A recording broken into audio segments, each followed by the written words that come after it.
Boss Talk 101. Yeah, we gon' talk, we gon' have fun. We be on fire, we be lit.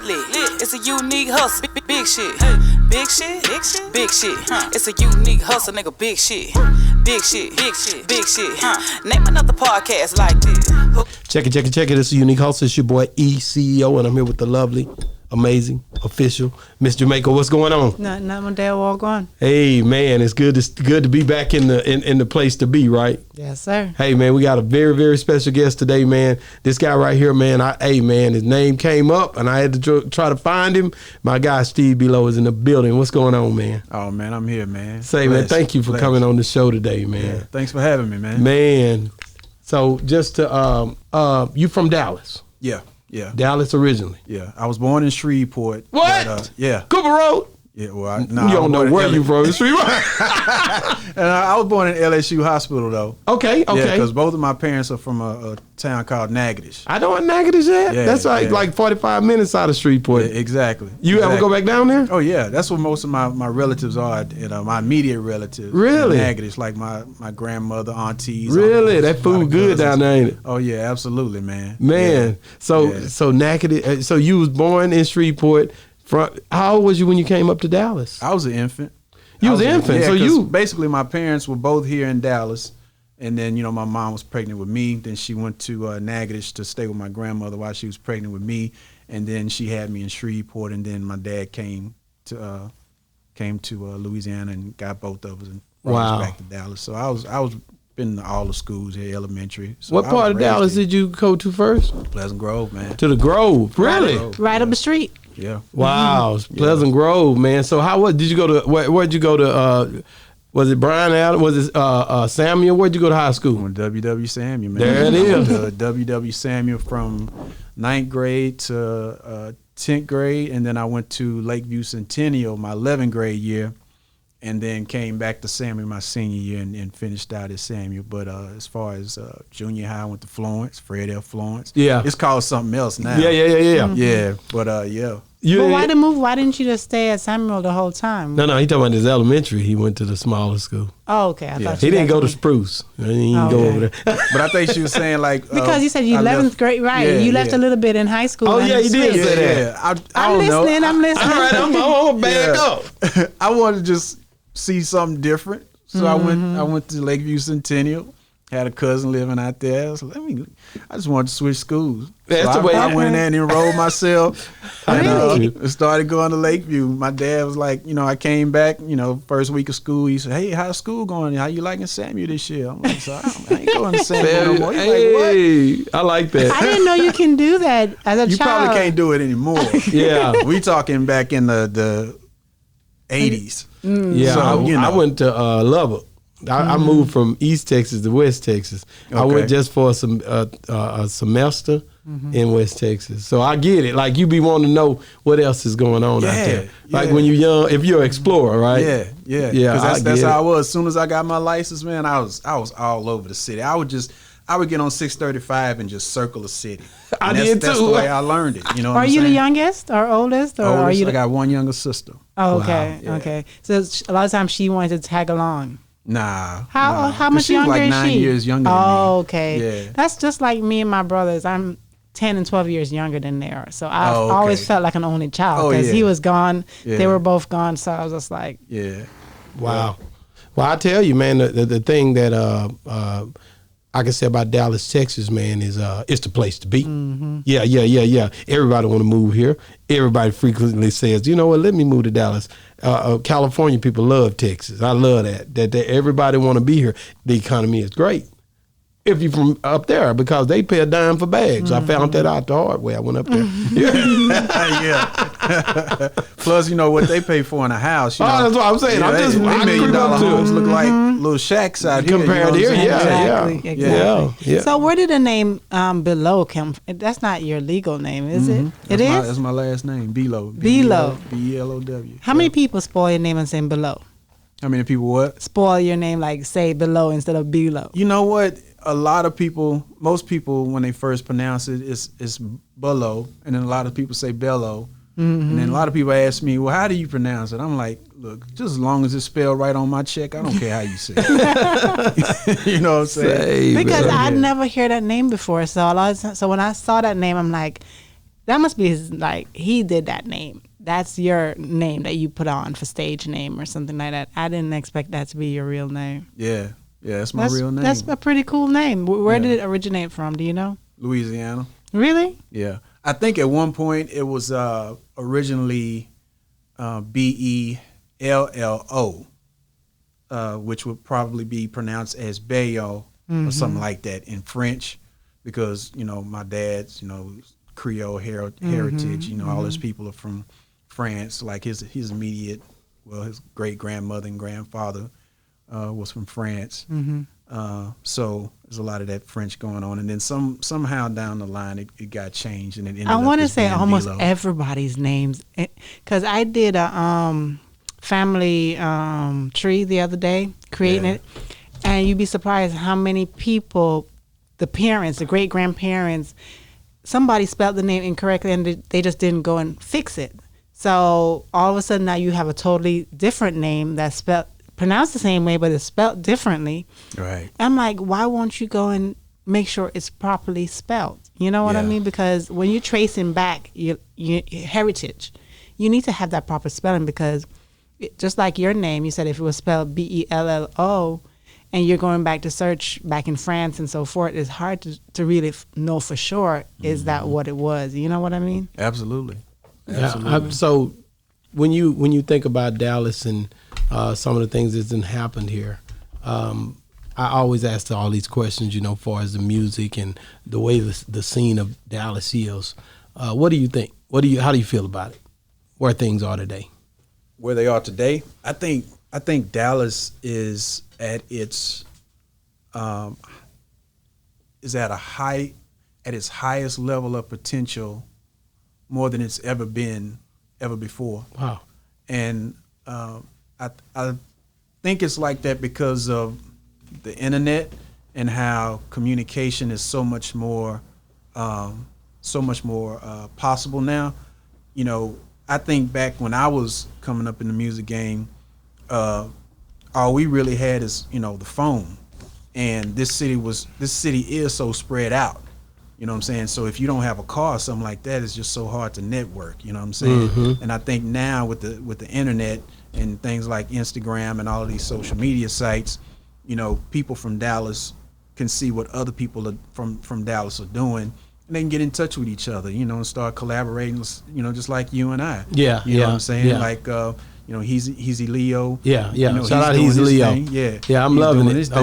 I mess with him. He about to come back on the show too. Yeah. He doing his YouTube thing. He running. He on there. He out there trying to get it going. He said, I'm doing this YouTube. I said, yeah, let's do it. But y'all see what each other is doing, right? So he knows he can reach out to you and vice versa. And then, when you were looking for me, he knew where to find me. Exactly. And, it's just the communication. It's networking. The networking possibilities are so much more broader now than what it used to be. Wow. And I think the music is, I'm loving it. You know what I'm saying? I'm loving to see cats like Yellow Beezy and all of these other cats, come up and really go out here and get deals. I was a fan of Mo3, God rest his soul, you know what I'm saying? I really hate to see how things went down, but that's over that's over my head, you know what I'm saying? But I really would have loved to be able to see, them come together and do some stuff, man, and really take this city over the top, I mean, we're gonna advance eventually, but we was right there. I think we're going to come right back, because there's another kid out there somewhere right now that's very talented. I don't know who he is, but it's always, time changes things. You know that. Absolutely. And he when he pops up, it's going the red carpet is laid out for him because of the way that have been paved thus far. Yeah. What you're saying, with it being at the scale that it is now, if a guy got some talent and he step into that, and I've seen some of these youngsters come through here. Oh yeah. It's just a matter of time before one of them click, and when it does, it's going to be on, because at the end of the day, the work has already been put in place. Absolutely. What do you think? Absolutely. That's pretty good, right? Oh, yeah. Yeah, Yeah. I think, people put that work in. Yeah. Go ahead, babe. I have a question. In the many years you've been in the music industry, have you ever seen, when you're talking about the Mo3 and the Yellow Beezy and so forth, you always have the beefs in between, artists and so forth. Have there ever been a time where they say, you know what, let's just come together and to show unity? You know what I mean? Let's end this, just to show that they're bigger, to have an influence on the people who are watching. Has any artist ever done that, ever, that you can recall? You mean like from Dallas or just in general? No, just from in general. Because just like you have your Tupac, your Biggie, that never squashed. You have all of the different artists that always had, I would say, beef. if I had to say, you want him to say or me? Both. Yeah, I think Nas and Jay-Z, they tried to do it. That's a great example. But it was after everything had already been. Right. It was later on. Right. I think Gucci and Jeezy had a hard to do it, but it was when you got bodies in the situation that we got loved ones have lost their lives, man, and you come in and you do a versus like they did. It's hard to put something together like that because there's so much tension. If you try to set me up, and my life was on the line, then I don't know how receptive I would be to coming back together after so many years. Yeah, it would be hard to get over something like that.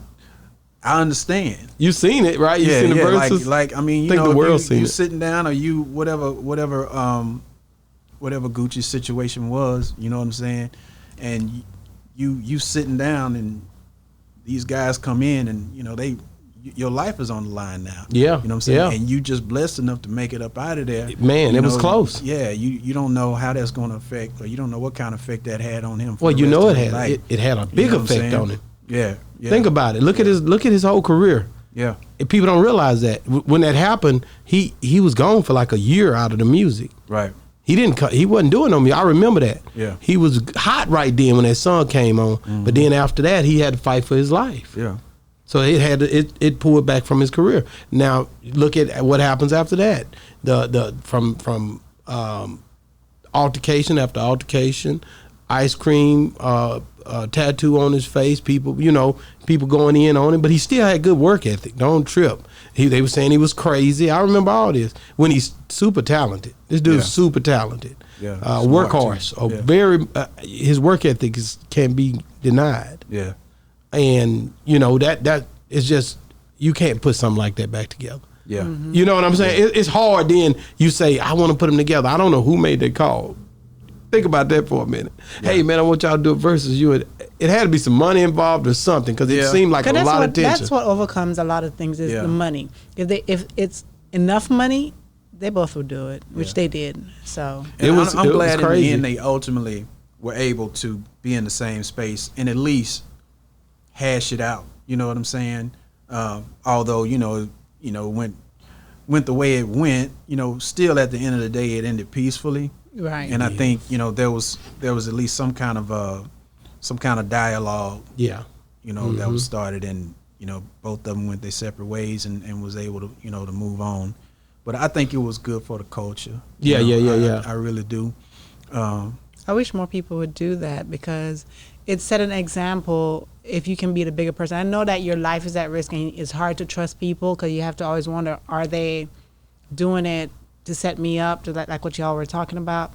But then it's a bigger picture. Life is bigger than just us.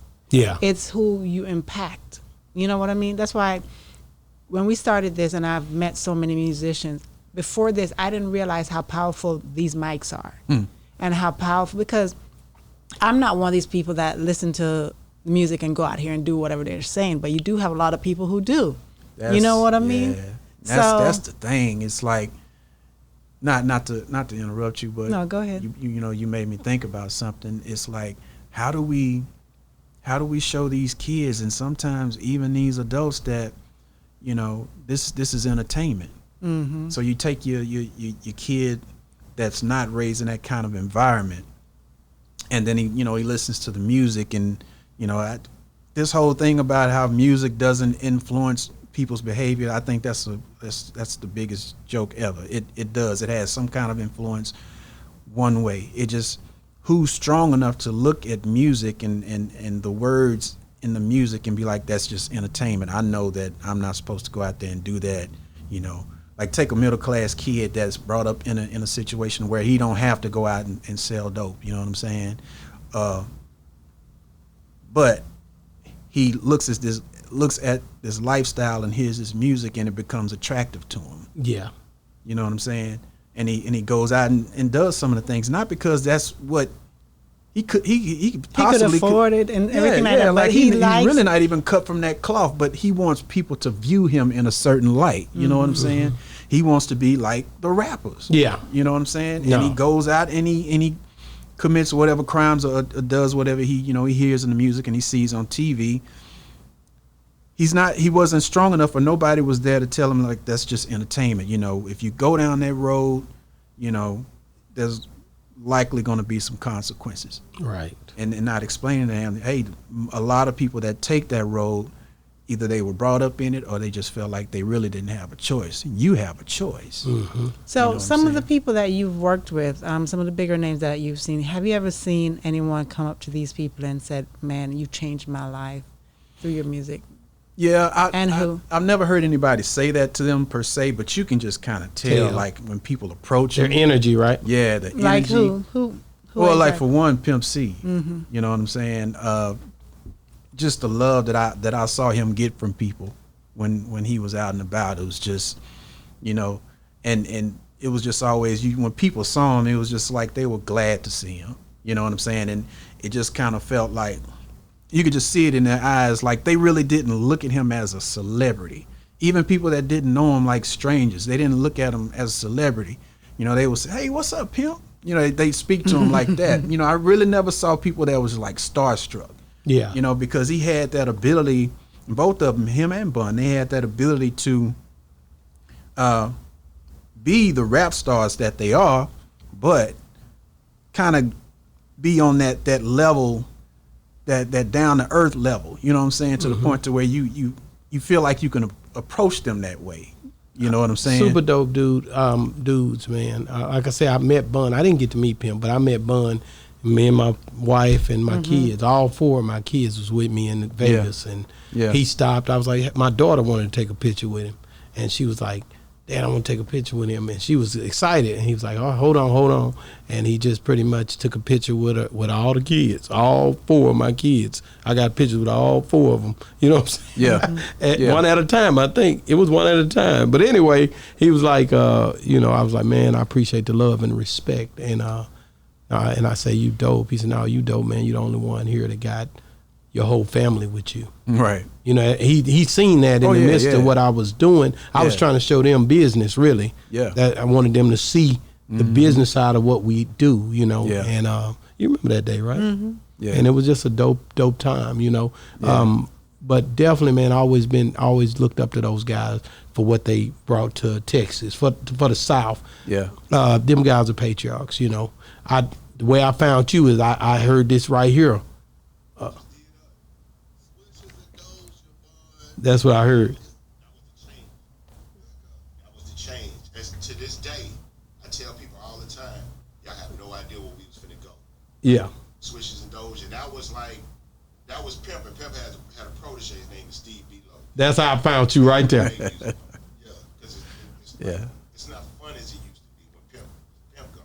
So a lot of us that was really, really heavy with. So you notice this like. So is he right? Did you stop because it wasn't fun no more? I mean, you just decided I wasn't gonna deal with it no more after Pimp C left? Man, it was a combination of a lot of things because I had you know, after Pimp died, you know, I was still heavy in the music and still wanted to do it, but it really wasn't fun anymore.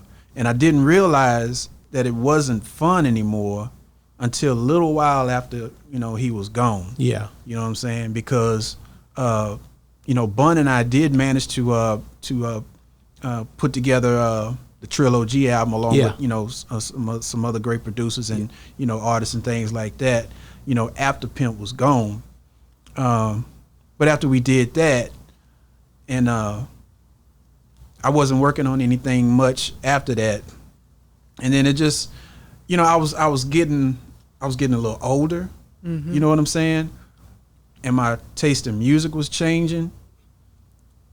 So I really wasn't hearing anything that inspired me, because I feel like, if you're going to work on a particular type of music, you have to be a fan of it as well. So when you hear things, oh, okay, I'm loving that. And I just wasn't hearing anything that I was loving anymore. And my taste in music was changing. My priorities in my life was changing. So it just, and then on top of that, not working with Pimp. Yeah. And it just kind of, it wasn't like I just sat up one day and just said, you know what, I'm just not going to do this anymore. Yeah. One day not working on music turned into 2. Yeah. 2 days turned into 3. Yeah. And you didn't miss it. So that's the main thing. Yeah, that's what it was. And I really wasn't missing it. And when you working on the music, don't get me wrong, I love working on music, but it's a very taxing activity. Many long hours. A lot of long hours. A lot of long hours, and a lot of it's a after a while it becomes a mental strain. Wow. Because. And do you have family, like wife, kids? No. Okay. No. Because I was trying to see, because you need time for that. Right. So I was trying to see how much time you Right. had. Now, one thing I was trying to do was put myself in a position so I could, maybe give myself a family. Okay. So to be real, I mean, that music thing, it don't always pay the bills. Yeah. So I'm like, okay, well, and that's crazy you said that, because a lot of people make you feel like music industry, ooh, you getting paid. No, I think that's a persona they have to portray, because you fake it till you make it, and you want people to look up to you for the moves that you're making. But I've taken a different outlook on that now that I've begun to venture into all my interviews, and I feel like but understand if a person that, but you put fool their all money these up, young kids who are looking up to want to do that. Yeah, but that's their I mean? hustle too. So they're putting money up for their brand, and they're enjoying it when they're doing it. Yeah. So I can't say that they're not bosses, because when you put the money up, you're a boss. Yeah. And now you say, well, that's not real. They don't really have it like that. Yeah, but they done it. You see what Yeah. So I can't disrespect it.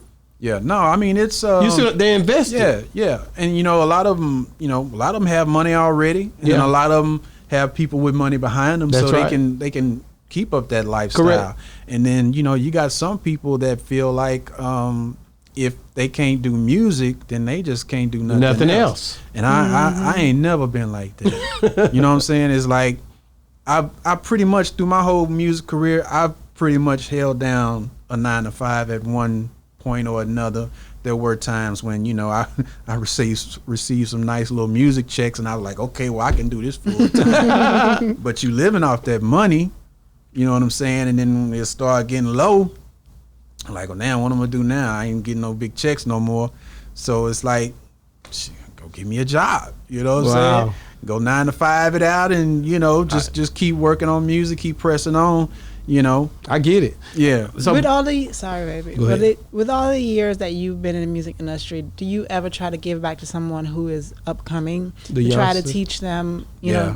things that I've you learned? had a lot of people that that have met me, and they've had kids or cousins or relatives that want to get in the business, and I tell them, I whether it's teaching them how to work the equipment, or giving them whatever knowledge I do have of the music or the business side, I give that to them too, because I know how it is to dream. I ain't never gonna tell nobody not to go chase their dreams. I'm never gonna tell a kid that. I'm never gonna tell anybody that. You know what I'm saying? Because I know what that hunger feels like. Yeah. I know what it's like to dream about something and want to go get it. I don't feel like it's my right to tell them that it's just a dream, because it's possible. It's possible for everybody, and it's not going to turn out the same way that it turns out for everybody. I mean, look at all of the football players that are talented enough to go to the NFL, but just don't make it because you can only put so many people on a team. On a team. Mm-hmm. You know, it's I'm pretty sure there's so many cats out there that never made it to the NFL that's way more Way better talented than some of the cats guys that's in there. in the NFL, Mhm. but just don't make it because the odds just didn't work in their favor. Yeah. With whatever reason that is. You know what I'm saying? I agree. Yeah, so that was something that, you know, I kind of had to realize about the music business, and like, you know what? If music don't work out for me, it ain't the end of my life. Wow. Because I believe in God, and I know He gonna have Hey. me. He gonna have me either way it go. That's Wherever it. I end up is where He led led me. you to be. So Exactly. I let Him lead me. Hey, You know man. what I'm saying? Hey, man, so let's get into it, man. So Swishes and Doja, did you help with that whole Underground Kings project, the whole thing? No, I only worked like on 2 songs. 2 songs? Which Yeah. songs was it? It was Swishes and Doja and Like That remix. Like that, yeah. Yeah. That was You know, you like, yeah. It's a version that Lil Jon did, and then the other version is the one that I did. Yeah. So, Yeah. so how did you end up in the situation even dealing with UGK? Well, I met them through Mel from Trill Entertainment. Okay. Yeah, 2 cats that was over Trill Entertainment, which was Mel and another cat named Turk. Okay. And I knew Mel first. A partner of mine named Kurt B. Shout out to my boy Kurt B. He introduced me to Mel, and Mel at the They time from was Louisiana.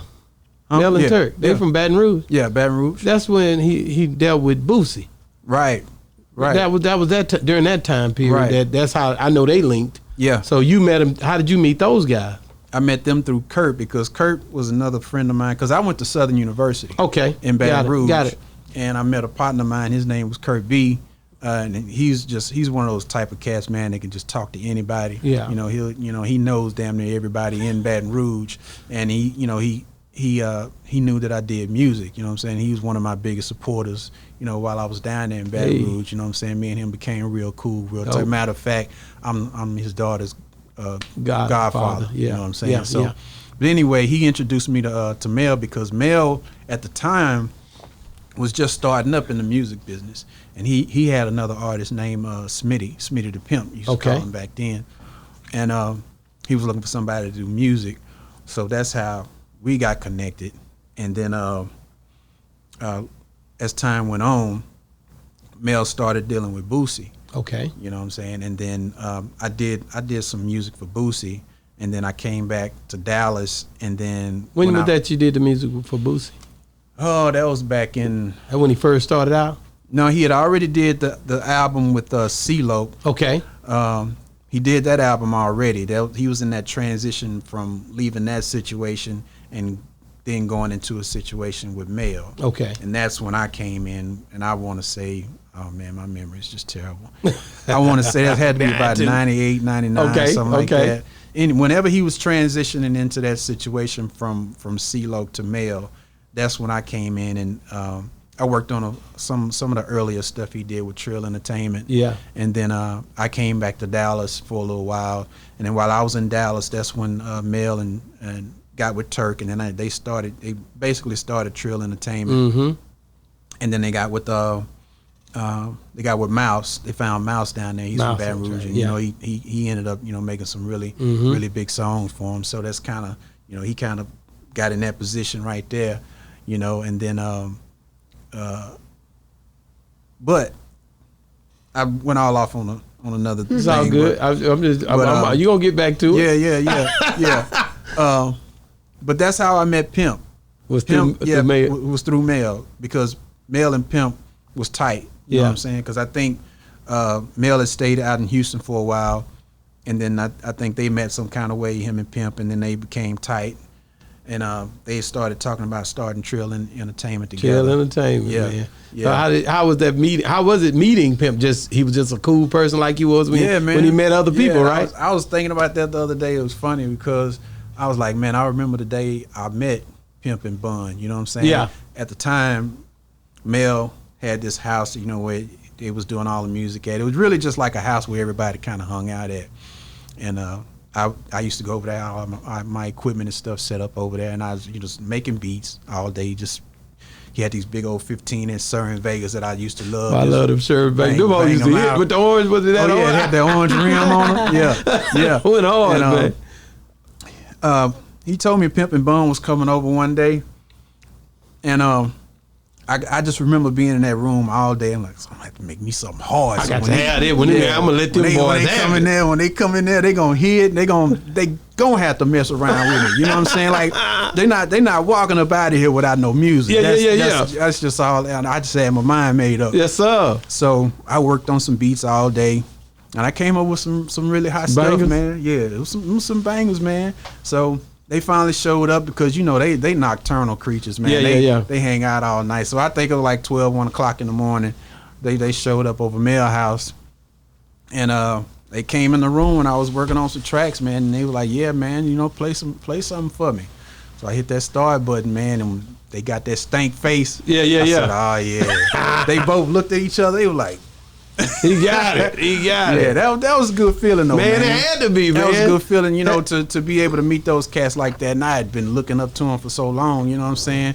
And I already kind of felt like, when it came to the music part, me and Pimp, I actually feel like me and Pimp were like musical kindred souls, you know what I'm saying? Because it's so funny. When I first started working on music, I was just getting into that whole am I doing it right? Yeah. Am I using the right sounds? Am I using the right samples? You know what I'm saying? So at the time I was working on this track with an Isley Brothers sample. Yeah. And I had it rolling, and I was sitting there listening to it, and I just kind of learned how to sample and sequencing and getting all the drums and stuff together. And I was like, oh, man, I wonder if that's jamming. I know I like it. Yeah. But I wonder if it's jamming to somebody else. And then probably about a week after I did that beat, man, I'm riding in my car listening to the radio. Yeah. I'm like, I must be doing it right. It was Pimp them. Yeah, it was them. I said, I must be doing it right. I must be doing something right. Which song was that? That one. Tell Me Something Good. Yeah. Tell me something good. That was the first one I heard. How old was you when you heard that? Man, I must have been about, 15, 16? 15, 16. Me, Yeah. I was a little bit older. How old are you, if you don't mind me asking? 49. I'm 1 year older than you. So I was at the Dangerfield track meet. I'll never forget that day, man, when I heard that song. Just like you just explained it. Yeah. I tell you that all the time, don't it? When I heard that song, I knew they was cold. I had to find that music. That what Too Hard to Swallow? What album was that? Oh man. That had to be. I think Too Hard to That was Too Hard. That was the second one, wasn't it? that was the first one. Had to be. Man, don't make me lie. Boy, I'm telling you, that was it. You know me, I'm just telling you, that was it, man. I just know when it came out, no, that wasn't it. You right, because it had Tell Me Something Good, Pocket Full of Stone, B-U-N-B. I just remember the songs. Yeah. I know what order they was in. You know what I mean? That's when you really. So you had made that. Just listen to that beat, and you was thinking that's a hard beat. Yeah, I used that sample. That sample. Yeah, and I was like, man, I wonder if this was a good choice of sample. And then when I heard that song on the radio, and I saw that he used it, and everybody was loving it, I was like, okay, I must be doing something right. Like I must be choosing the right samples. I must have that sound, or at least know of that sound that other people want. Too hard to swallow. Yeah, it was too hard to swallow. Yeah, that was it. I just know that thing went hard, man. Me and my partner, shout out that boy Low Deezy, we argue all the time about who the hardest out of 8-Ball, MJG, and UGK. Me and Low Deezy, that's Yellow Beezy's manager. Yeah, I know him. I met him we go back and forth. I call him, man, you crazy, man. Yeah. Nah, but he got songs with I see. I don't even saying that because you got songs with them niggas. Yeah. He like, nah, they the hardest. I'm like, whatever, man. You'll never get me to say that. Yeah. No, I love them both, man. But me too. I love both of them. UGK all day. I gotta say UGK because I remember where I was at, like you were saying earlier, and I just know the feeling I got when I heard that. Now, that one Lay It Down from 8-Ball, I remember where I was at when that thing went hard, man. Yeah. So and Mr. Big, Mr. Big, man. And when they got with that dude T-Mix, man, Yeah, Production, when they stepped that production up, it was on. They got down in Houston and went with Suave House. House. Man, I remember being at Southern, man, listening to them albums. I always think about Mr. Mike, man. Oh, Mr. Mike was cold. Boy, went hard, bro. man. Yeah. I always ask people. Then I think I asked Pud. Pud said he was Big Pud. Big Pub said he was still down there. You know, yeah, I'm looking for that cat. I'm trying to find Mr. I'm gonna find him. I've seen some I don't know if they were recent, but I saw him in some interviews. Really? I gotta look him up. I'm gonna go. I'm 2 years, yeah. Cause we went to Houston and done some, and I'm gonna next time I go back. Yeah, I'm gonna get it. He was cold, bro. I loved it, man. He was cold. Yeah. You know, I thinking when you was talking, it's like you, Mr. Lee, KLC that was on here. Who else? He's a Leo. I'm going through everybody. Ronnie Spencer was just on here. You know, I'm going through everybody just talking about Pimp. You know what I'm saying? I just love the fact that God lined everything up for me, man. That's what this show done became. Something like when you really think about it, my people are centered out. I got to get Bun. I'm gonna get him. I ain't even tripping. I know God will put him right there in that seat. But but the thing I can say is, man, that all of these people was just surrounding that the career. So what was give me a story between you and Pimp, something that you remember that stuck out to you that happened with you and him. Oh man, something that nobody would know. I don't know, because like me and Pimp, like I went down and stayed in his house when he was living in Atlanta, like the whole summer. I think that was back in I want to say 98, 99. I remember when he was living down there. Yeah, and I went down there and pretty much locked myself in his basement. Wow. And barely came up for air. Like he would be upstairs, I'd be down in the basement, and they go out and party and stuff like that. I'd be down in the basement working on tracks, man. Wow. But one thing that really stood out in my mind, we never really hung out one-on-one until this particular time. And I was in Dallas and he was in Houston. This was not long after he had gotten released out of prison. Okay. And he's like, man, you know, I'm just chilling this weekend. You ought to come down, you know, holler at me. So I went down there. And it was really, man, the whole weekend it was just me and him. He was living at the high-rise apartment down there in Houston, over there by the mall. And we just hung out, man. We just hung out. Like, we hung out in his apartment. We didn't really even work on no music. Really? Like, no music? He was just like taking a bunch of business calls, you know, trying to, handle some things. And we go out, in the evening and just ride around. That sticks out because you was just focused on just hanging out. Yeah, it wasn't even on no music thing. It wasn't even on no business thing. It was just, you know what I'm saying? Because I was working with him before he got locked up, and then, he went and got locked up, that kind of just things came at a standstill. Yeah. Man, I missed him during that time. Oh, man, we all did. Man, that terror unit. Did. I know he's on terror unit. Yeah. I was keeping up with whatever was going on. Yeah. Yeah, that's when you're fanning out. You know what I'm saying? Like, man, I can't do this, man. Yeah. We got to have some of that, because when you hear him with the songs, he stick out in every song, from when he was with Master P and them doing songs. Oh, yeah. Whoever he was on their song, he going to kill that whole thing. Yeah. I don't care what nobody say. He had that golden voice, man. Yeah. His delivery was like no other, man. Yeah. Yeah. So how was his process? Because I know KL said he was like a genius when it comes to the music. Yeah. How was his process to when you seen him make music? He just knew what he wanted, man. Yeah. He knew what he wanted. Like, and he was quick too. You could hear him, like I remember when I was living with him in Atlanta. You can hear him, like, he'd be humming things, in his head, and he go right then and go work on it. You know what I'm saying? Like, he'll go.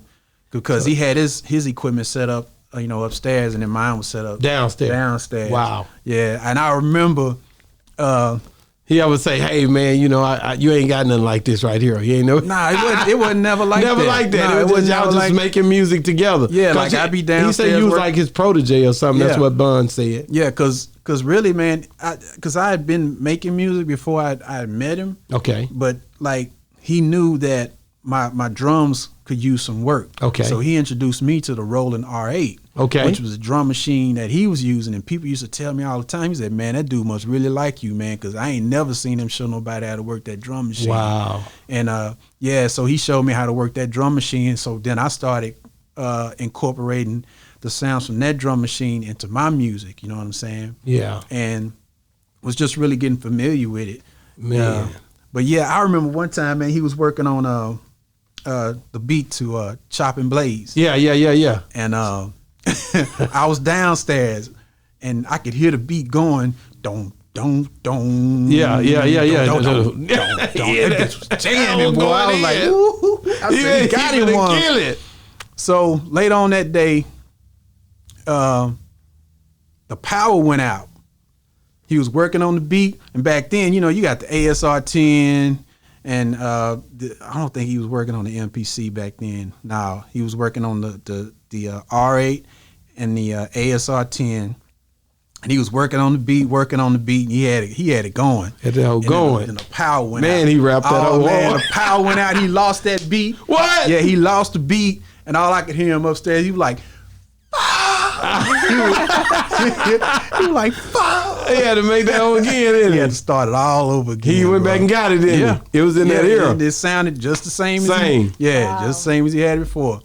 Man, that had to, because I would have Yeah. hated not to get that one. Yeah. Boy, that one right there. That's a classic, Woo! bro. You hit the club, but then boys kicking Yeah. back. You know? Yeah. That Laying thing in the shade. woo, that thing was a problem. Yeah. I already know it was, man. Yeah. So when you think about, because I think one of his sons is locked up right now. I just found that out. I Yeah, was listening man, to I'm- the interview with his mom and Heezy Leo, and Yeah. she was saying how he was. I said, what, you know, some of the things that she was saying, how, you know, everybody, you know, keeping them in good spirits. I'm like, what's she talking about? Yeah. And then I put two and two together. I said, well, he must be incarcerated. And Yeah. I didn't know that. So did any of his kids ever come around when you was hanging out with him or staying with him? Yeah, They were- Chatty Boo was staying with him at the time. Wow. Which is his first son, his oldest son. Yeah. Yeah. Yeah, it's got to be hard for those guys, man, because of being under such a shadow. You know what I'm Yeah. saying? Like Yeah. my kids already, you know, I'm pretty sure my shadow ain't that bad. But when you under a shadow like that, A legend like yeah, that. yeah, he a legend, and so much expectation under that. That have to be something else, bro. Yeah. People don't think about it, but anytime you see something like that going on, I always think about it. I'm like, that's a big shadow to be under. Yeah. And Yeah. people looking at you and they expecting or wondering or thinking, and then you insecure. Yeah, because You insecure. You're young, and you trying to get to know who yourself is. That's right. Just because, you know, that's who your father is doesn't necessarily mean that that's who you are, that's who you're going to be. And, you know, now you're not only trying to get to know who you are as your own person, you got everybody saying who your dad was and what your dad did and how he was, and, you know, so that kind of gets in the way of you finding your own, you know, identity, and then you start feeling like you have to live up to that. You know what I'm saying? But, you know, I haven't seen either of his children in a while, so I don't know if that's the kind of mindset. No, I'm just thinking of how I would. Oh yeah, absolutely. How I would think if I was in that situation. Oh yeah, because you don't know what people expect. You know, I'm sure it's something that they have to deal with. Yeah, it have to be, man. So far as Bun, what's some situation you and Bun have been in? Did you, because Pimp was the guy that did the beats, and you a beat producing, you know, sound ear for the sound type dude. So when it came to you and Bun, did you ever have to process the music right there on the spot with Bun to make any other songs that y'all did? Not really. Like it was. I just had the time to work on the music, and then, you know, I would present it to Bun, you know, and if he liked it, you know, he liked it.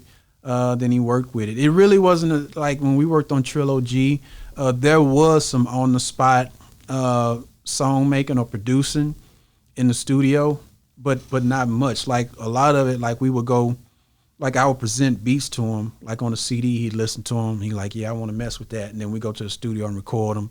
We'd work on that, record it at the studio. And then, you know, once we, you know, part ways at the end of the day, I'll go home and go work on some more stuff. Yeah. And then present it to him the next day or whenever I had it ready. Wow. So it really wasn't like any, you know, working on the stuff, you know, while we was both there. I kind of worked better by yourself? By myself anyway. Okay. Yeah, Switches and Doja. So how did you process that? Man, that was I think one of the biggest qualities of that song is the sample that's in it.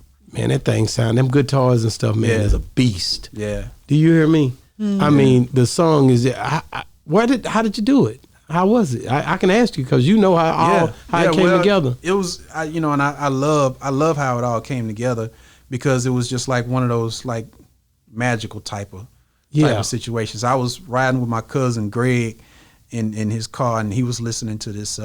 He had this like Zydeco mix CD or something that he was listening to, and one of the songs on it was this song called "Step to You" by Step Rito, which is a Zydeco artist. Okay. And I was listening to it, and I loved the melody in the song. I was like, and I asked him who it was. He said, "Yeah, man, that's Step Rito." I said, "Man, you got to give me a copy of that CD, man. I think I want to sample that." You know what I'm saying? So then he burned me a copy of the CD. I took it home, and just started messing with the sample, man. And I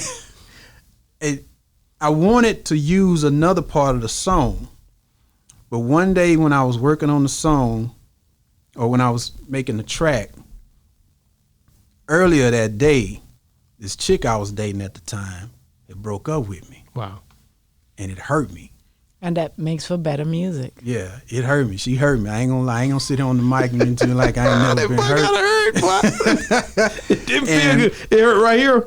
Oh yeah, yeah. You can't get away from that old stomach ache. Yeah. And yeah, I was sick. and that part, the part that I sampled, the part that I ended up using, because I had another part that I was using, but I couldn't get the chop just right. Yeah. The sample chop, I couldn't get it right. So I found another part to use. I said, let me just use this in the meantime. And when I heard when I heard that particular part, it just caught me because it kind of sounded painful. Yeah. It sounded painful. You know what I'm saying? And it just made me sit there and like, them you know what I'm saying? Yeah, it was kind of like a release. It kind of felt like a release almost. Yeah.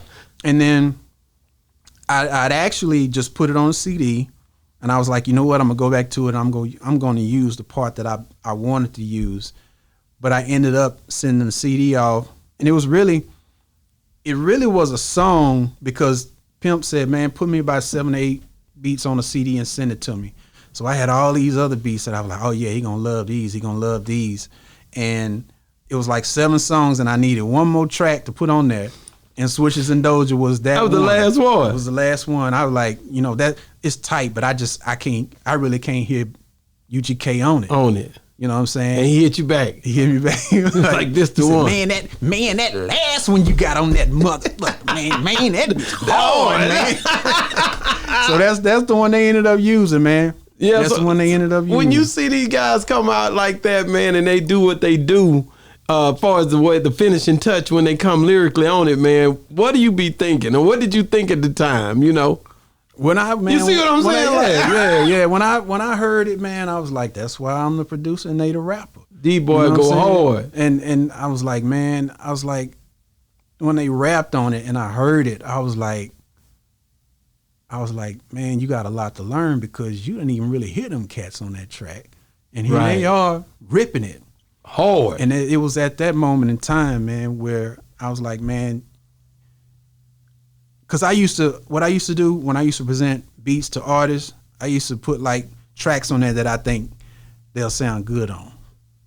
And right there is when I learned just put everything on there because you just don't know what somebody else is, you know what I'm saying? Because that's just like me speaking for them. Yeah. You don't never know what they gonna do with what you give them. Right. So I get it. You can't speak for nobody else and what they gonna do. You just gotta put it out there. Put it out there, give it to them, and see what they come back with. Do what it do. Yeah, because you never know what's going through somebody here. Your top 3 artists of all time. I always ask that question. Top 3 artists of any genre. Damn. Just 3. Look how she didn't say nothing this time. That's funny to me. You must be chilling. I purposely did that. Really? My wife always say something. She's like, any genre, because she don't want it just to be rap. But she didn't say nothing tonight. It's your preference. Yeah. Number 1. She did say it's your preference, right? Number 1 of all time.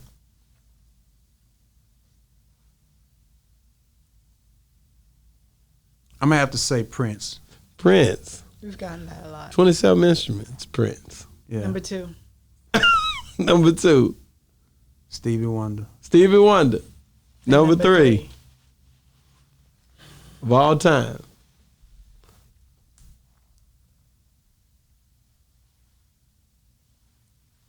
The third one I always get them, don't it? Because it's so many. Yeah, I know. You like, I don't It's know just to on the narrow slide. it Yeah, down. yeah, So yeah. many, yeah. Yeah, that third would get everybody.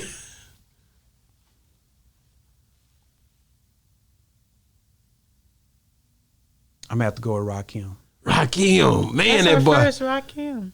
Eric B. and Rakim went hard, man. They changed it, bro. They changed the whole game. They changed it. Yeah, and Him. that's the first one. Yeah, them and LL, bro. Those cats LL did his thing, man. made dudes start rapping. Like, I don't know why I thought about Brenda got a big old butt when you said LL. That whole that beat, that beat was Yeah. crazy, wasn't it? yeah. One of my favorite songs from LL was Jack the Ripper. Yeah, you like that one? That one, not necessarily because it was a Kumo D disc, but it's just the way he Man, the way he came on that song, bro. Man, I Need Love was a bad song because Yeah. nobody expected him to sing nothing like it's that during that it's- time. He was like one of the first to cross that. To cross You know what over I'm saying? that whole situation. Nobody was doing to mix that. love with Nobody rap. was doing that. Yeah. He was the first one. But Like, he he did could that rap, head sprung too in the end when I took you to see him. That head sprung. Yeah. That'll He get could rap, you. bro. Yeah, man, I love that. But that dude go hard. Yeah. And he underrated too. Oh, very underrated. Underrated. I remember going to Bruton. The first time I ever saw LL on anything was I don't know if you remember. Was you raised here? I've been around here a long time, brother. Bruton 438 on Bruton. You remember that? No, I don't remember that.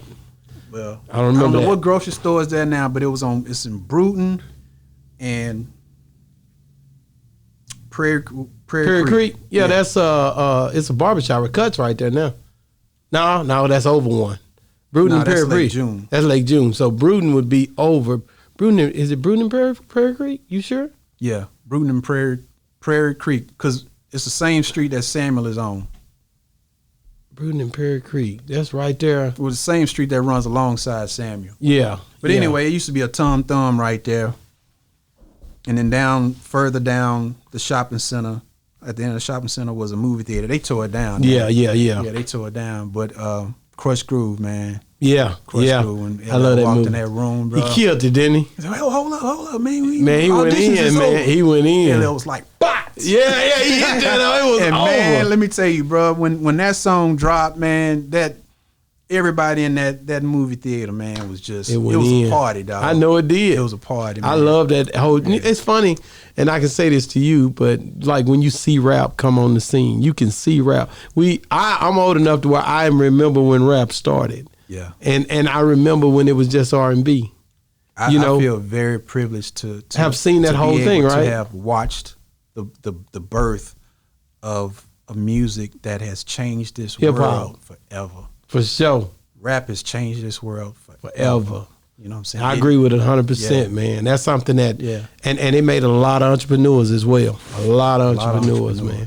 A lot of them. I think that helped our people, man. So when you, I'll ask you, I'm not going to hold you up too much longer. When you think about the music, man, what's it going to take to get you back into music so I can get some more music out, man? That's what I need to know. He's retired. I don't want to hear that. You know what, man? I really, I haven't just stopped it all together. We got to find an artist that's well, dope. We got to be a dope artist. Well, here's the thing. I've been working on stuff for myself, Okay. and I'm stepping into the Southern Soul Blues and the Zydeco. Get out of here. Yeah, and what's been happening with me, man, is I've got some stuff I've been working on for myself because I've been working on it, writing it, producing it, and recording it. Okay. Because I can hold a tune. A little Okay. bit. Yeah. And I've been messing with so many different genres of music to the point to where I've been saying, well, you gotta make up your mind and choose one. Yeah. And then I was like, well, why not just do all of them? So Got it. I just made it up in my mind to do the music that I like to listen to and the music that I like to hear and put it out there and just let the people People judge for themselves. I can't wait to hear it. Yeah. You gonna come back on the show When so are we you can talk putting it about out? it, man. It'll be Gotta my have it pleasure. back When on. are you putting it out? I'm gonna put it out by the summer. And so, No later than we'll May. be here, and we gonna get you gonna come back on. We do a little listening session. You'll be the first show I hear. That's bro. all I want to hear right You'll there, be the man. first show I Lord hear. say the same. God say the same. Yeah. We right here doing it, man. Releasing it right here. Just talking about the process of the music Right. again. Because I already know it's gonna be dope, man. Because you're a dope dude, man. Appreciate it, man. I appreciate you for coming over here and blessing our platform, man. Yeah. I know you could have been a million places, but you're here with us tonight. Hey man, thanks for having No, me. Man. thank you so much both for of y'all. coming, man. Like I Yeah. said, it's a blessing, man. You don't even know, man. I just to hear those stories, man, and that's where I'm at with it. I just love to hear about what was going on with Pimp because I'm a big fan of Pimp, you know. And my wife heard this ever since we started this thing. She got tired of it. She gonna kick me And out of here. It's so much to be told about the cat, man. You know, he touched a lot of people. Him and Bun. Him and man. Bun. Him and I don't play Bun. Only thing with Pimp, you know, just the beat making and Oh, yeah. I mean, and he even said that. Bun even said, absolutely. You know, Yeah. it was so much to him. But then at the end of the day, like Bun said, I just come in there and do my thing. You know what I'm saying? He already have it ready. Yeah. And Bun was quick with it too. You know, when it come to the music. And look how he held Pimp C down during the time when he was gone. I Absolutely. could go in on that because Absolutely. he held him down. I ain't never seen no other artist holding nobody down like that. When Absolutely. he was gone for about 4 years? Yeah. 4 years, right? And Bun was out here working, man. That free Pimp C thing was going down. Man, look, man. That held us on. I don't care what nobody say, bro, because I know it's been a lot of things said as far as what their relationship was like. Yeah. But them dudes was each other's brothers, man. Man, you ain't got to tell me I mean, that. let me tell you something. I done been in a room with both of them without the other one for lengthy periods of time, and ain't now one of them ever said anything bad about the other one in my presence anyway. Already. You know what I'm saying? And I know for a fact, just by being around them cats, I know that Pimp would have went to war for Bun, and Bun would have went to war for Pimp. Man. And all that other stuff, I don't know about it. Don't even matter to me. But I know what they meant to each other, or at Meant a least lot I to feel each like other. what they meant to each other. Yeah, And that's yeah. what matters to me. Well, every time, when you look at someone passing away, it always is, people have whatever thoughts or whatever. But Bun, to me, like I said, you see what he done. His work, you can't absolutely. deny it. Absolutely. You can't deny that he went in and basically, that, like I say, it was an untimely demise, first of all. Yeah. But the way he went in when he was in prison, it just sticks out to me. Nobody has ever done that, bro. Right. Held somebody down like that. Yeah. He and everybody was riding his back too. He was keeping the music alive, man. Yeah. Every artist that was out during that time, Yeah. the Jeezys and all those people, Bun was somewhere ripping them apart with a verse. You remember, Bro. he was killing them. Bro, he was hurting all of them, man. They knew it, though. They That respected stuff him. that He was on with Cash Money and He was killing He it. was doing with Jeezy and He was killing it. Man, shout out to Bun, man. That's a real one there. Yeah. But man, hey man, thank you so much for coming on the show, man. See below, we love you, bro. Love y'all too. We man. love you, man, and you Love y'all always too. welcome to come here. If you call me and say, such and such need to come on there, some talent out there, whatever the case may be, man. You got my number. You can hit me Yes, up, sir. man. Yes, sir. For sure, man. I've Thank you. enjoyed this thoroughly, man. I Hey, appreciate man, it, you don't even know what it mean to me to be Yeah. here with you, bro. Already. For real, man. Yeah. Thank you so much, man. Yes, sir. It's been another great segment of Boss Talk 101. Oh, yeah.